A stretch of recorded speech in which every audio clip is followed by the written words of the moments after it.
Viewers, today we are going to deal with this poem. But before I start the poem, I want you to close your eyes for a few seconds. Now, think of one of your most favorite holiday photographs.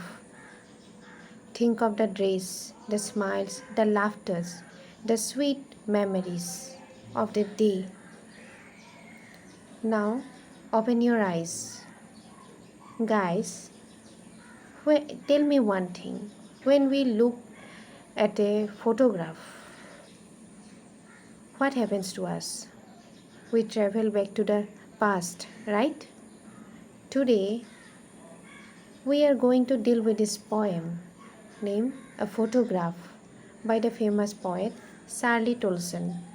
And this poem is also included in your syllabus, in your English text, the Hornbill. The poem A photograph. In this poem, the poet has divided her poem into three stanzas, each representing the three distinct phases of human life. The first stanza represents childhood innocence, while the second represents adulthood, and the third represents the loss. It is not just a mere piece of paper. It not just talks about a mere piece of paper. Rather, it shows the suffering, the agony, the pain that all the humans must one day pass through. Let's start the poem. The cardboard shows me how it was when the two girl cousins went peddling, each one holding one of my mother's hand, and see the big girl, some 12 years or so. All three stood still to smile through their hair at the uncle with the camera, a sweet face, my mother's, that was before I was born. And the sea, which appears to have changed less, was their terribly transient fate. Now, look at the very first word, the cardboard. Please tell me, why did the poet say about cardboard? Why didn't she mention about a modern photo frame? Any guesses? Yes, the photograph is a very old one. Therefore, it was stick upon some thick paper board. The photograph gives us the image of three girls on the beach to spend their holiday. Right? The second line says that when the two girl cousins went paddling. Paddling means what? Paddling means walking on barefoot on shallow water or on the sea beach, right? And the two girls were what? Doing what? They were holding each one of holding one of my mother's hand. That means each one of the two girl cousins were holding the poet's mother's hand. In the third line, the poet gives us the image of her mother. Right? She says that her mother was the big girl. She was a big girl. She was the oldest girl among the three girls. Right?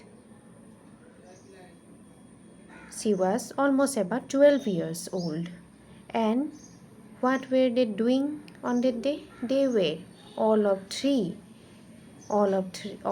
three girls were standing still and smiling through their wind-blown hair to their uncle, who was there holding the camera to capture that brilliant, sweet moment. Right? The poet says that the photograph was taken before the poet was born, and she says that her mother used to bear a very sweet face then. She says that in the last two stanza, in the last two lines of this stanza, the poet tries to give us a brilliant, contrasting imagery. Here, the poet says that, and the sea, which appears to have changed less, was their terribly transient fate. The sea here represents nature. She says that nature is permanent. Nature changes less, very permanent, while we the mortal are very transient. Transient means non-permanent. We are fleeting. We are mortal. Through these two lines, he tries to give us the contrasting image between the permanence of nature and the transience, the non-permanence of human beings. Right? Let's move to the next stanza. The next stanza gives us the image of some 20-30 years later. The next stanza, this second stanza, representing the adulthood, gives us some 20-30 years later image. Here, the poet's mother has become a grown woman. Now she looks at the same photograph. Snapshot means photograph.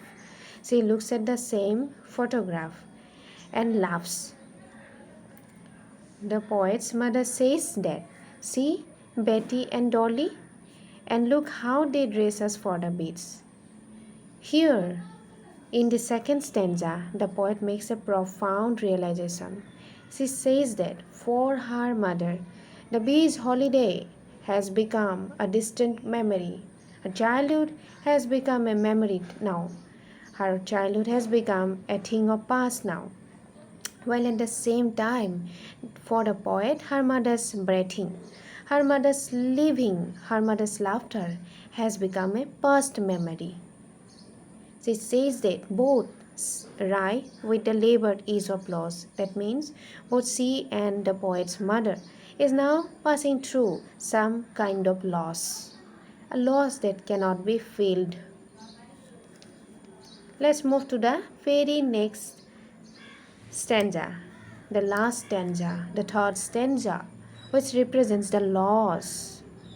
Here, she gives us the direct information. She says that now she has been dead nearly as many years as that girl lived. That means it's almost about 12 years that her mother has been dead. 12 years is significant because it is the same age that her mother as a girl was in the photo. 12 years is the age when her mother, 12 years is the same age that her poet's mother was in the photograph. As a 12 years old girl, she was happily posing for that photograph on that beach. Right? She says that, and of this circumstance, there is nothing to say at all. This circumstance means the physical present reality. The reality what? The reality of her mother's death, her mother's absence. And this absence left the poet in a complete speechless state. She was so deeply moved by her mother's absence, her mother's loss, that she cannot say anything. No earthly word can express her deeper pain. No earthly word can express her feeling right now. She says that it's silences. Here, silence means the physical absence of the poet's mother. Due to this physical absence, because of this physical absence, her mother can no longer speak. Her mother can no longer laugh the way she once used to do. And this silence leaves the poet in a complete silence. That's all about this poem.